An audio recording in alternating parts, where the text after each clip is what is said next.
Hi there, it's Maureen Muldoon, and I am covering the conversation that we had this past Sunday at SpeakEasy because I forgot to hit recording on the Zoom call, and a couple of people asked for a recording of it. So this service was titled The Source of Light, and it was inspired by a dream that I had the other night where I was in my bedroom and there was a lot of light in my bedroom. And I was looking in my dream for the light switch to turn the lights off. I was looking for the lamp and I was looking for the light switch, and I couldn't find it. I couldn't find the source of light. And I kept thinking in my dream, where is the source of light? Where is the source of light? Where is the source of light? Where is the source of light? Until I woke myself up. And I thought that was a very strange dream. Later that day I had an opportunity to be on a call that was Miracles Live 365, where we do the lessons of A Course in Miracles, and we had a moment of contemplation. And in that moment of contemplation, I was reminded of this dream, and I had this awareness that in the dream, while I was looking for the source of light, that I was the source of light. And I didn't realize this until I woke up, and I found that to be very interesting. That when I woke up, I realized that light was coming from me. And that when you wake up, you'll realize that light is coming from you, that you are the source of light.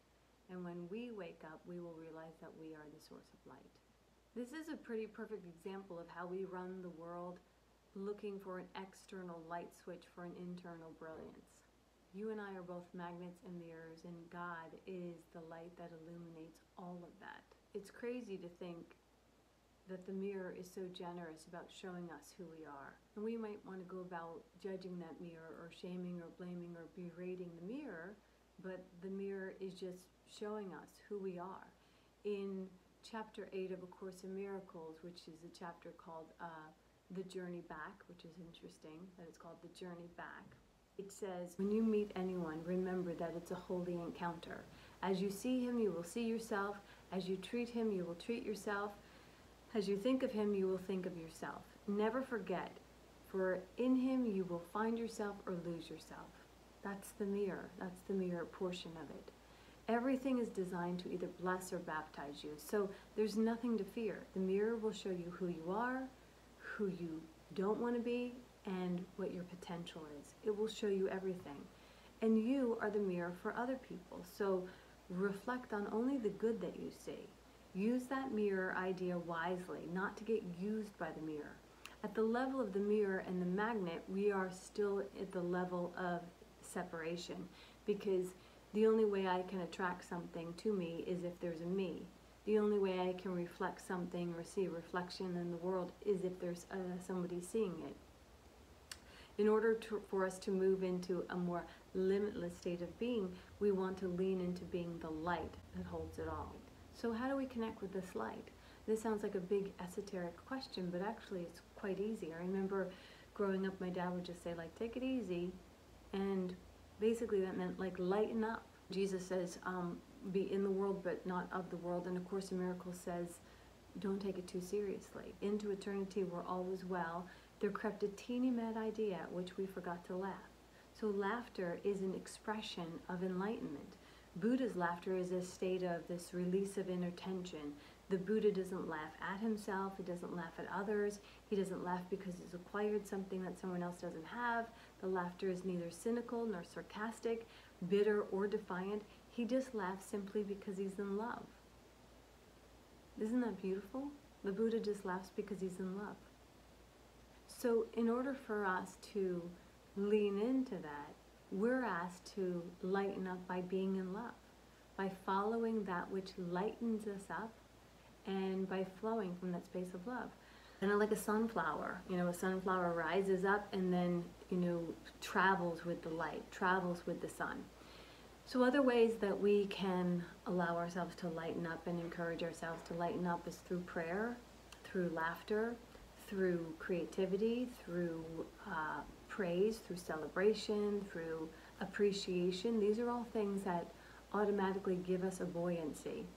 And as we allow ourselves to return to the light, we will tap into a wellspring of creativity, of clarity, and of joy. If this is so easy, then how come we're not doing it? What are we waiting for? Marianne Williamson says, it's our light, not our darkness, that most frightens us. It's our light that most frightens us? How is that possible? Well, because the light doesn't lie. The light shows us everything. So as you get comfortable experiencing your own brilliance, you'll come to find that you have nothing to hide, that you have nothing to prove, that you have nothing to explain, that you have nothing to apologize for, that you have nothing to fix, nothing to change, nothing to alter, nothing to compare yourself with, and nothing to complain about. And you might think, well, if I stop doing all of that, I'm going to have a whole freaking lot of time on my hands. What will I do with all that freaking time? And what you will do is you will do what light does. You will nurture, you will be brilliant, and you will create. It sounds pretty good, doesn't it? Basically, the light sets us free. It's like truth. The light always gives a straight answer. It tells things exactly as they are. It shows us what is. Just think about it. When you go into a room you haven't been into in a while and you turn the light on, you get to see everything. Light extends from everything to everything. And the only thing that can block it is fear. Again, what are we afraid of? Under the illusions of the everyday, mundane parade of fears is this one mothership of fear. And that's the fear of our own brilliance. Love is brilliant. Fear casts shade. It's dull, it's doubtful, and it's delusional. So the question really is, do you want to be brilliant or do you want to be delusional? I know that sounds like an easy, an easy answer, but still we spend a lot of time pledging our allegiance to a delusion, and we get all murky and shady with ourselves and with our playmates. I watch RuPaul, and it's like one of my favorite shows. I love RuPaul Drag Race. And really, they talk about casting shade. And there it's like an art form where the girls get catty and judgy and jagged with each other. But they do it in a way that is like an art form, and it's done with a sense of humor. And it's what they call casting shade and getting shady with each other. But really, if you're not a drag queen, nobody's got any time for casting shade. Course in Miracles says, fail your brother or you fail yourself. Look lovingly on them that they may know that they are part of you and you a part of them. And as we emerge from this time in the chrysalis that we're in right now, the only thing that will secure our flight is if we finally realize that we are all one, that we all belong to each other. Jesus says that he calls the little children, and he says, if you want to get into the kingdom of heaven, be like a child. And he's not talking about, as our adult minds might want to think about, like after you die of getting to heaven, the kingdom of heaven. It's not the kingdom that he's talking about. He's talking about the present moment. Like in order to get to this present moment, you got to be like a little kid. You got to access your own innocence and be joyful and be generous. The kingdom of heaven is at hand. It's as close as our hand, as near as our breath. And we can activate that and access that by being that state of brilliance and innocence. And our children are our teachers, they teach us how to return to our innocence. As adults, we have this addiction of thinking that everyone's throwing us under the bus. And my son Liam got hit by a car a couple of years ago. My daughter was watching the whole thing happen, and as he crossed the street, a car came over the hill and hit him, and he flew up in the air, and he crashed into the windshield, and then he got flung onto the pavement. And my daughter got out of the car and ran over to him, and the first thing he said is he looked up at her and he goes, "Billy, I was just hit by a car." And he wasted no time on victimhood. He was like, I survived. I think about Jesus coming out of the tomb and Mary Magdalene meeting him there, and he doesn't say, like, did you see what they did? They crucified me, they poked me in my side, they made me drink vinegar. Like, he doesn't say any of that. What he says is, like, step back, woman, like, I'm on the rise. Like, he leaves no time for victimhood. We spent a lot of time saying, look what happened to me. Imagine if instead we were like, look at me, I was divorced, or look at me, I got cancer. I just got cancer. If we don't cloak it in this state of being tossed under the bus. Now, I know that sounds like a large ask for us to not entertain the illusion of pain and suffering and separation, stagnation, and all the rest of it. I know that's not easy to have such a perhaps Pollyanna mentality, but it's also really important to know that that's a possibility, that we could see things that way if we chose to, if we didn't take these little deaths so seriously. Because it's the taking things seriously that is the source of all pain. You know, will we get tossed under the bus? Yeah, we will. Should we try and avoid all the buses? No.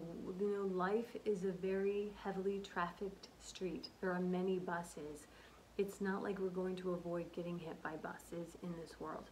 But we can get back up and not take it too seriously, and we can begin to contemplate, like, what was the lesson here?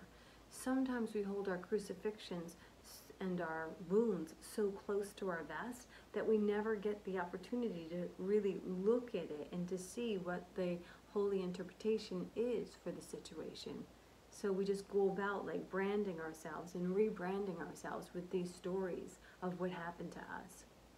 When we take it seriously, we say, I know exactly what this was for. I know who did it, I know why they did it, and I know they're out to get me, and I know that this is a bad thing. But when we don't take it seriously, when we move forward with a little curiosity, we can say, like, I'm not really sure what this was about. I have actually no idea what this was about. It very well may be part of my resurrection. It's funny to think that it's part of my resurrection, and it's funny to think that these folks that seem to be wanting to cut me at my roots are actually part of the potential of setting me free.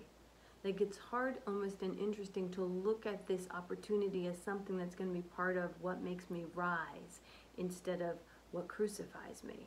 But if I look at this as some way that's going to be part of what makes me rise, it has more of a potential to be that for us. It's done unto us as we believe.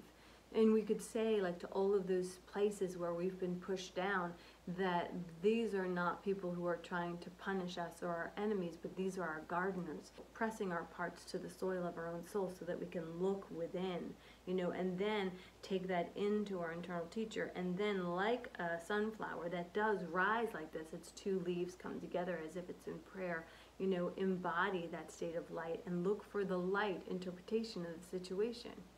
Not always easy to do, but again, it's at least important for us to know that these are our choices. Miracles are seen in light, and light and joy and peace are one. So right now, we need a miracle. I mean, obviously, we need a few miracles.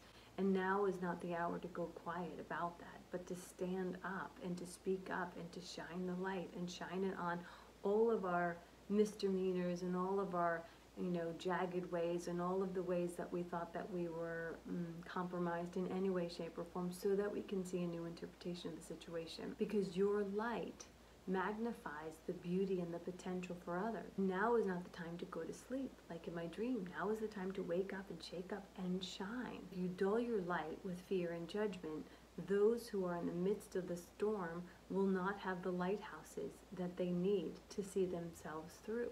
You're one of those lighthouses, and you are a miracle worker. You work in light. Do not go back to sleep. You are the source of light. And now is the time to shine. I know that this might sound like an overly optimistic message, but it's really the only thing that's going to work at this hour. So, Course in Miracles says, into eternity where all was well, there crept a teeny mad idea at which we forgot to laugh, that we took something serious. If you want to really take something seriously, take seriously your own brilliance. Take your own brilliance seriously. Really tap into that internal brilliance and allow yourself to experience what it would feel like to be enlightened. And even if it, you know, even if it's a fake it till you make it type situation, that's much better than not knowing your own brilliance.